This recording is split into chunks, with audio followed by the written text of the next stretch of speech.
Dober dan. Lep pozdrav. Mava ta privilegij, da razglabljava na 23. december, ki je obletnica plebiscita, ki je obletnica najpomembnejše odločitve tega ljudstva v zadnjih tisočletjih, odkar smo preplavali tiste ruske reke. Tako je. Ampak. In se naselili v naših genih, ne? Zdaj, o genotipu bova pa midva zdaj govorila. Zoran Predin je tako pivo, ni? Je, ja. No, vidiš. Jaz se to spomnim dobro. O genih se bova zdaj pogovarjala. Mislim, kaj ti o genotipu te države pove dejstvo, da imamo dan, ko je bila sprejeta najbolj pomembna odločitev, pa hkrati ta dan ni državni praznik, kaj šele dela prost dan. Šele čez 3 dni bova imela dela prost dan, izhajajoč iz podatka, da je Skupščina Republike Slovenije vzela na znanje rezultat, ki ga je prigaralo ljudstvo. Ja, veš kaj, takrat je bila stvar formalizirana, ne? To je to, v bistvu. Ker forma je... Ko dobi odločitev ljudstva svojo politično formo, to praznujemo. Ljudstvo se je odločilo, izrazilo svojo voljo, potem je pa najvišje zakonodajno telo, parlament, formaliziral, to je bistvo. Se pravi takrat, ker tako, država je umetna tvorba, umetno dogovorjena in je podvržena pravilom pravnega funkcioniranja. Pravno funkcioniranje pa to, da zadeva začne veljati takrat, ko je formalno pravno sprejeta, in to je to. Tako da to ima neko logiko. Meni pa nima. Zdaj smo pri ljudski volji. Ja. Ljudska volja. Ali je ona tista, ki odloča, ali je tista, ki... Ali praznujemo ljudsko voljo, ali praznujemo dan, ko je... V bistvu si je parlament si je dal ljudstvu posvetovati. Ja. In narod mu je v bistvu prijazno povedal, kaj on hoče, in tako je pol bilo. Zdaj je bilo pa obratno. Zdaj pa parlament povedal ljudstvu, kaj je ustavno, potem je pa ustavno sodišče reklo, da ni nujno tako, potem so pa ljudem dali odločiti na referendum v primeru tega zakona o družinah in zakonskih zvezah in tako, družinskih razmerjih, skratka. Je pa dobra poanta to, kar si postavil. Ali je naše ljudstvo še isto ljudstvo, kot je bilo takrat, ko smo dobivali prvo ustavo, pa dobivali svojo državo. V 80-ih letih, v katerih so bila midva še mlada, in je veljalo, da so družbena gibanja, bom rekel, ustvarjala družbo, katere posledica je država. Zdaj imamo pa državo, katere posledica je družba. Ja. Takšna, kakršna je. Tako je, tako zgleda. Tako zgleda. V 80-ih je ravno zaradi tega, mislim, da Newsweek takrat pisal, da je Slovenija pa otok svobode znotraj tega precej zatohlega vzhodnega lagerja, kakršen je bil prednje perestrojka prav zares začela veljati, pa prednje Gorbačov se lotil svojih reform. Takrat so bile zelo grobe oblike etatizma na delu, po tej srednjeevropski miselni strukturi, ki je bila v bistvu nekje na vzhodu, ampak hkrati Poljska, Češka, vse tisto, kar danes recimo v zvezi... Poljska je imela takrat še vedno, Jaruzelskega na oblasti pa tako naprej. Pazi, če jaz zdaj prav razumem, zelo trde komuniste. Sem bil na Intelekti na radiju, ker je zadevo opeljal kolega Dekleva zelo kvalitetno, je bila tam tudi iz fakultete za družbene vede, mislim, profesorica Finkova recimo je naznačila to, da imamo zdaj bolj opravka s plutokracijo, z demokracijo, ki je peljana čez moč in denar, ne toliko čez demos. Kolega Dekleva je pa tudi lepo povedal, da recimo, da se zdaj, mislim, prav zaznal je, da se Lech Valensa oglasil, češ, če bo Poljska hodila te korake, ki ti hodi ta trenutek, bodo zadevo pripeljali nazaj v neko državljansko vojno, mislim, gre pa enako, kot pri nas, O tem se pa treba pogovarjati, Zlasti v luči tega, kaj naša ustava dejansko je. Mi smo bili zdaj praktično ves čas v prekršku, glede 64. člen ustave prepoveduje napeljevanje k sovraštvu, mislim, da je 64. 3 ali pa 4, mislim, da je 4. To zelo na pamet pa spet ne znam. Jaz se po spominu je 64. člena, ampak to, kar se je zdaj dogajalo nekaj mesecev. A sletnik 64. Kako? Čez letnik 64. 62. Pazi, torej, to, kar se je zdaj dogajalo nekaj mesecev v zvezi z begunci, potem pa zdaj ta debata, ki je trajala, ki je potekala okrog tega zakona, mislim, s temi, dobro, laž je posebna kategorija, zelo žalostna, ampak stopnjevanje sovraštva in razpihovanje sovraštva na podlagi te laži in tako naprej je pa v bistvu čist protiustavno, ne? A veš? Za laž greš v spovednico, ne? Za razpihovanje sovraštva greš pa na sodišče, ampak nobenih obtožb ni, ne? Ni bilo, jih ni, ne? Ja, lej, mislim... Tožilstvo v bistvu sploh na tej ravni ne vzpostavlja standardov. Lej, mislim, to, kar mene bega, ne, veš, tam se je postavili neke tehnične ovire, ne. Zdaj, ta oznaka tehnična ovira, ne, je spet laž, ne. Ja. Laž, ki jo je proizvedla vlada, ne. Ne govoriti o tehničnih ovirah, ko postavljate bodečo žico, ne, ob Kolpi, ne, kjer prasirci ne bodo plavali čez. Ja. Ne? Ja. Ampak, dobro, ne, če pustimo ves ta ideološki pa PR-ovski balast ob strani, ne, kaj je ta bodeča žica, ne? Kaj je, ne? Tehnična ovira že ni, ne? To je tehnična ovira, ne, ki naj bi preprečevala vdor barbarstva v naš kultiviran kulturni prostor, ne? Smo res na tej strani žice toliko nebarbarski in na oni strani žice tako barbarski, da si tako barbarsko oviro lahko privoščimo? Mislim, da ne. Če bi kdo rad tvarne dokaze o tem, kako nebarbarsko oziroma kako enaki smo si v navadah, zdaj, ko si ravno telefon v roke prijel, ne?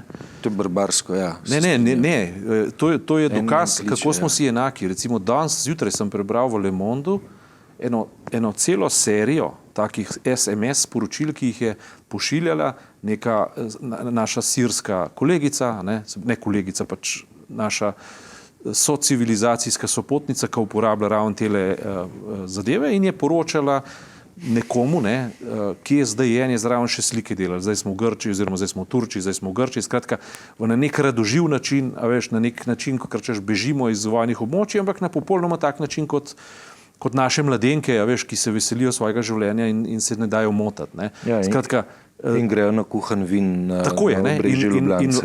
In potem so si dali polniti tele mobi in so rekli, zdaj gremo pa pač nekam poskušati živeti, ker tam ne moramo, ne. In v Le Mondu imaš vse transkripcije, prav tisto pokazano, grafično in tako naprej, njene slikce so zraven, vse tako naprej. In v to sliko nekako tehnične ovire tipa, veš, te žičnate rezila, žičnate ograje, ki imajo gor britvice, nekako ne paše, res ne paše. Mislim, kaj je to tehnična ovira? Tehnična ovira je to, kar sem majhen prej gledal na nekem propagandnem spotu Lexusa Toyote, ki so na njega dali, so ga 5 dni imeli na minus 30 stopinj avto, pa so pa gor dali gume iz ledu, ledena kolesa. To je tehnična ovira, kako premagati, veš, vse zapreke, da avto lahko na ledenih gumah pele, z ledenimi gumami. To je tehnična ovira. Ker to je pa v bistvu obratno, to je pa civilizacijska diskvalifikacija. To gre zdaj že po svetovnih medijih. Slovenija postaja znana po ograjah. In, veš, celo Rusi na RT-ju delajo reportažo o tem, kako si Slovenci in Hrvati dajo roke čez žice. Mislim, to so taka slaba sporočila, da je to nekaj neverjetnega. In tisto, kar je bilo v 80-ih letih, ko so ljudje dvigovali svojo svobodo proti državi, je nekaj, kar nam je zdaj ta trenutek čist spodletel, nam čist pada in veš, mi se mi zdi, da bi zdaj res morali o tem na široko debatirati. Jaz mislim, da bi se morala spet intelektualna sredina pač zbuditi, na novo premisliti pozicije 80-ih let, ugotoviti te plutokratske popadke, ko kapital, moč, denar, vpliv prevzema praktično vse vzvode demokracije, sega praktično, optimalizira, zuifira, če hočeš, naše življenje. A veš, reči vrste vseh tistih probajo nekaj narediti, skratka, kultura ugaša, a veš, te stvari. Mislim. To se mi zdi, da je res čas za to, da se Slovenija vzpostavi nazaj vsaj v tiste gabarite, v katerih je nekoč že bila, pa smo govorili, da so slabi, ne? Očitno so bili dobri, ne? Očitno so bili skončno boljši, ne? Kot ti, ki so zdaj. Ne? Praviš, da ta tehnična ovira ne ločuje barbarstva od civilizacije? Ga, samo v kroga obrača, ne? Nas postaja vloge barbarov, ne? Mentaliteta, ki jo ti postaviš s tem, ne? Ker to je isti problem kot to, ne? Ko ti enkrat begunce določaš za varnostni problem, ne pa za humanitarni, si že izgubil... Ravnaš barbarsko. Tako je, si že izgubil interpretacijo v izhodišču. Ne? Naslednja poteza je potem to, kar se je točno pokazalo, ne? Da smo se začeli pogovarjati o deprivirani skupini, ki bi rada prišla do nekih zakonskih okvirov za to, da bo živela, kot to so bili geji, ne, lezbike, skratka istospolno usmerjeni sodržavljani, da bi artikulirali svoje življenje zato, da bojo lahko dedvali, zato, da bodo lahko preprosto zavarvan po partnerju, če gre eden ali službo zgubi, ali gre v bolniško, tako ali pa drugače, ne. A veš, vsi so zelo preproste stvari, ne. Tega preprosto ne morejo storiti, ne. In smo se začeli, in smo na tej ravni, to je bila naslednja poteza, se je ta kužni subjekt na novo zavrtel, ne. A veš, no, prišli smo do zažiga knjig, smo rekli, ne, a veš. In na koncu se po črto vprašamo, kje pa smo. In smo na neki res zelo nevarni točki, o tem smo že včeraj govorili. Ampak, pa 25 let, ne, ja, veš, to bilance delamo, ne? Konc leta delajo gospodarstveniki bilance, ne? Midva, ko smo novinarja, ne, delava pa bilance 23. decembra. Kje smo? Smo v neustavni situaciji, ker imamo kvalitetno ustavo, ki se je ne držimo in prvi tisti, ki ne zna ustave prijeti v pravi hierarhični razvrstitvi vrednot, je ustavno sodišče, mi je zelo žal. Pa naj bo nad njim plavo nebo, če hoče. Ampak to, ne, a veš, da ustavno sodišče v imenu alibijev išče napačno hierarhijo človekovih pravic, ne, je za mene simptomatično. In začel se je z nekimi političnimi preferencami, ali pa z neizobraženostjo, jaz ne vem, kaj je problem? Ne, to zagotovo ni. No? Neizobraženost v redu. Jaz se zanašam tlele na recenzije, da gre za argumentacijo, ki je spodobna. Za libično argumentacijo? Lej, tako. Dobro, sam, če mi to hoče biti, rečemo tako. Je pa seveda tako, ne, ja, ustavno sodišče, ne, veš, na koncu sprejme odločitev, ne, ki je ustavno, pravno, politično utemeljena, ne. Ustavno, pravno, politično. Utemeljena, ampak dobro, če mi to hoče biti ustavno korektna, pustiva ustavno sodišče pri miru in ugotoviva samo, da ima napačne vonjave. Pa se pri tem ustavlja, ne. Ampak, veš, kakorkoli obrnemo, ne, so pa vsa sporočila, ki jih danes slovenska družba diha, ne, uperjena zoper človekove pravice. Ne. 64. člen ustave, če je to, mislim, da je, ne, ki pravi, da je prepovedano razpihovanje sovraštva, napeljevanje k sovraštvu v Republiki Sloveniji, je praktično popolnoma povožen in prekršen. Ne? Če vzamemo zdaj samo predvolilno kampanjo okrog referendum in predvsem, če vzamemo begunce. Ne? Poglejmo pri beguncih, kaj se je zgodilo. Imeli smo enega človeka, menda celo policist bil, ali je, ne? A veš, ki je rekel, da je treba na 500 metrov streljati. Vse, ki se bodo meji približali. Ne, policist pa ni bil, ne? A ni bil policist? Mislim, da je bil. Bil je pa aktivist, ene od političnih strank. Dobro, mislim, ni bila poanta v tem, da je policist. Če se ne motim, je bil predsednik tržiškega odbora ene od političnih strank. A to pomeni SDS verjetno? Ne vem, le se vsem. Se ni važno, ampak hočem to povedati, ne? To je popoln dizaster, ne? Ja. Da to gre in tožilstvo ne najde elementov za pregon. To je popolnoma ne... Kaj ti sveti Peter bo potem rekel, vi greste v nebesa, vi upam. On bo vedel, kateri so njegovi, kateri pa ne. Bog bo znal presoditi, kateri so njegovi, kateri pa ne. Ker to so bili argumenti, je povedal na zadnjič, ko smo imeli neko okroglo mizo na Sazuju, Boris Novak povedal, da so bili natanko to argumenti, ko so naredili pogrom zoper hugenote. Točno to. Bog bo že vedel, koga presejati sem, pa koga tja. Ne? A veš, kaj 500 milijonov hugenotov se je razteplo potem po celi Evropi in so seveda pomenili en velik vložek v kulturni razvoj Evrope, ne, kasneje. Ne. Ampak to, ne, da državne institucije ne vidijo potrebe zelo radikalno postaviti klicaje in zelo radikalno zaupiti, tukaj se pa neha, tukaj potegnemo črto in tukaj bo nekdo plačal, pa tudi če samo simbolno. Ne.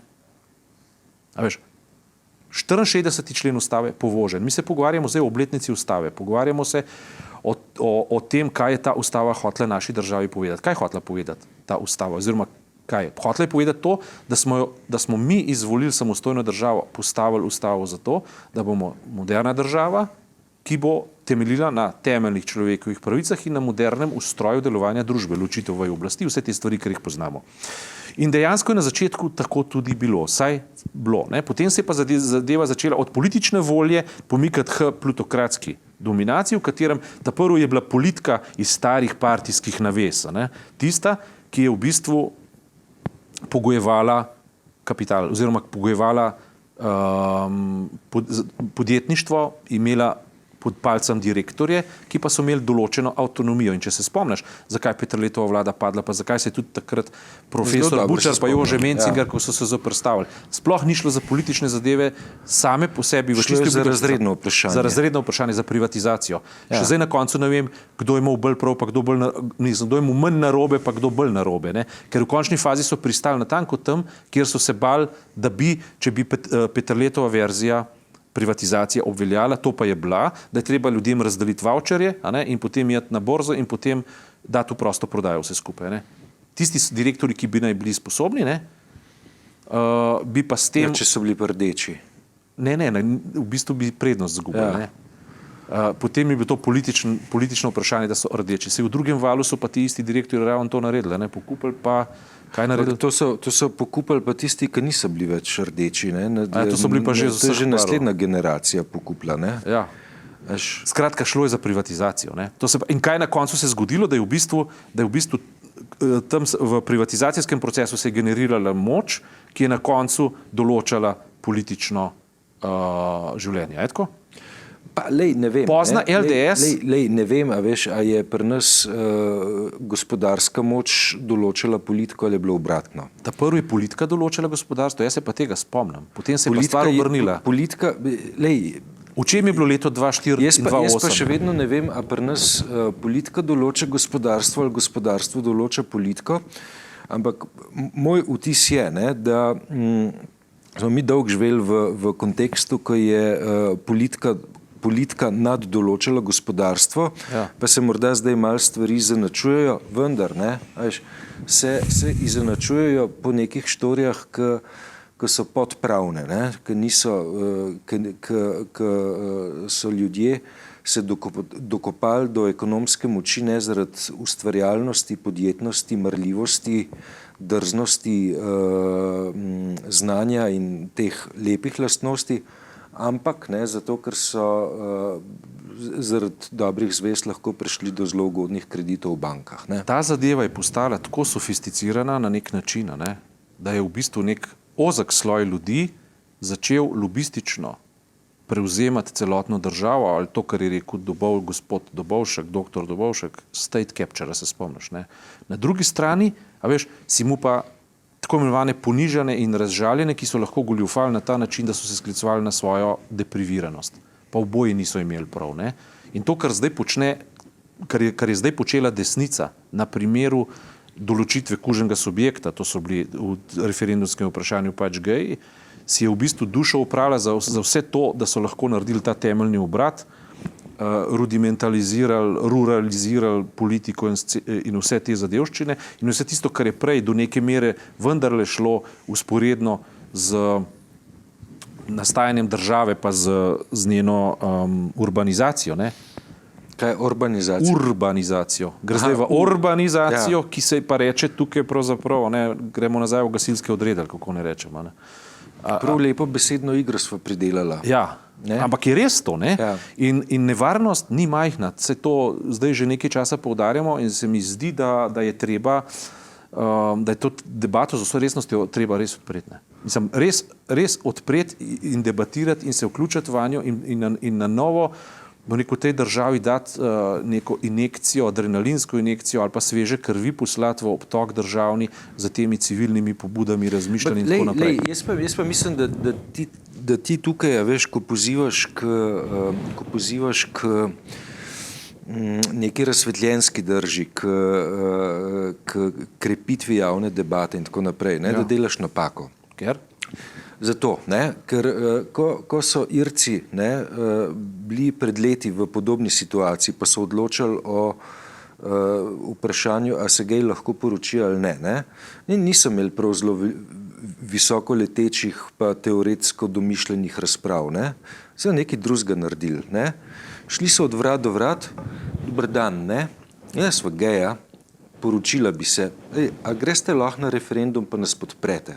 Ne, pač, ja, na nekaj 100.000 vrat je treba potrkati, ne vsega narediti na Facebooku, ne vsega narediti na Twitterju. Če bi bilo to res, pol bi bilo to lepo, ne, zaradi tega, ker pomeni, da gre samo za tehnično napako, ne. Jaz pa mislim, da gre za napako v mentaliteti, ne, ki se dviguje. Lej, a veš, ko sem bil jaz mejhen, smo šli na pohod ob žici okupirane Ljubljane. Ne? Ja. Pa me je sošolc strašil, ne, da ko bomo prišli tja bliz Vidmarjeve vile, ne, bomo potem zavili v Rožno dolino in v Rožni dolini so pa hipiji. Aha. In rekel, wow, hipiji, to mora biti nekaj groznega. In jaz sem potem zelo prestrašeno čez celo Rožno dolino gledal, a bom kje videl hipija, in potem sem ga res videl. Ne? Pa, ko sem ga videl, pa je rekel, dober, ne? Mislim, ima kavbojke, ki sem si jaz takrat tudi želel, ne? Pa se jih še ni dal dobiti druge kot v Trstu, ne? Pa malo daljšo čupama, kot jo imam jaz zdaj. Ne? Takrat sem imel pa tle nekje. Ne? Tako da ta hipi, ne, ko sem ga potem prvič videl, ne, v bistvu ni bil tako zelo strašljiv, kot sem si ga jaz narisal, ko mi je sošolc o njem govoril. Sam to je bil znak za svobodo. Ne? Zdaj svoboda, osvobajanje hipija je pripeljalo pa v neko hipstersko logiko.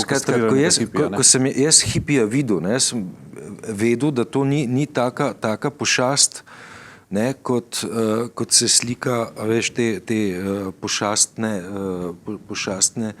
osebe, ki ljubijo osebo istega spola. Ne? O tem govorim. Aha, ja. Lej, to sva že očitila, da je to v bistvu samo alibi za nekaj drugega med drugim. Ne?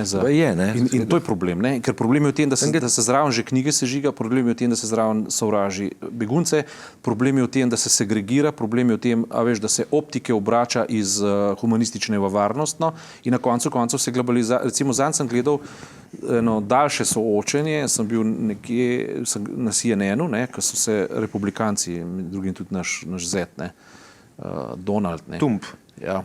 So se soočali, a zastopaš, in potem ga je ena ženska z ene university oziroma je vse vprašala, pa rekla, prostite, ampak tako, vi se sklicujete na Biblijo, v Bibliji pa jasno in glasno piše, da je treba ljubiti bližnjega. Zakaj torej mi ne pomagamo beguncem? In odgovor je bil enega od teh kandidatov je bil jadrno in klišejsko, kategorično, eksplozivno, če hočeš, podan brez razmisleka v sekundi. In sicer, za mene je najbolj pomembna vaša varnost. Ta prvi bom poskrbel za vašo varnost, potem se bomo naprej šli pa humanizem, pa humanitarne zadeve. Ne? Zaprav, vi ste ta trenutek ogroženi, tudi če vi tega ne veste, jaz bom vse naredil, da boste vi rešeni in vaši otroci, potem se bomo pa naprej pogovarjali. Zaprav, v tistem trenutku, ko ti humanitarno vprašanje obrneš v varnostno vprašanje, si že naredil vse. In danes se to dogaja. Vse se dogaja v imenu varnosti. Se je začelo že 2001, se pravi 11. septembra, ne? In se vse tam naprej delalo, pa takrat še nismo mogli vedeti. Teoretično bi lahko vedeli, ampak smo se praktično naučili, kako ta stvar teče. In ta govorica, ki gre v neko regresijo, ki gre v neko obrambno držo, ki gre v neke te elementarne zadeve, ne? Mislim, mi je zelo žal, ampak zgreši duha tega, na čemer se je vzpostavila Evropa. Ne? Lej, boj za našo varnost je prinesel zelo veliko dodatne nevarnosti. Ja. To je dejstvo. Ne? In razprava o ustavi, če smo zdaj pri tem, ne? V obletnici, ne? In tako naprej, ne? Bi morali iti v tem smer, koliko ustave še imamo v primerjavi s tem, koliko smo jo imeli. Ne? Koliko jo pa še imamo? Ne? Ko enkrat pade 64. člen, za mene ustava sama pada. Ne? Naj s to mislijo končava. Tako je. In z željo, da bi bilo v letu 2016 bolje.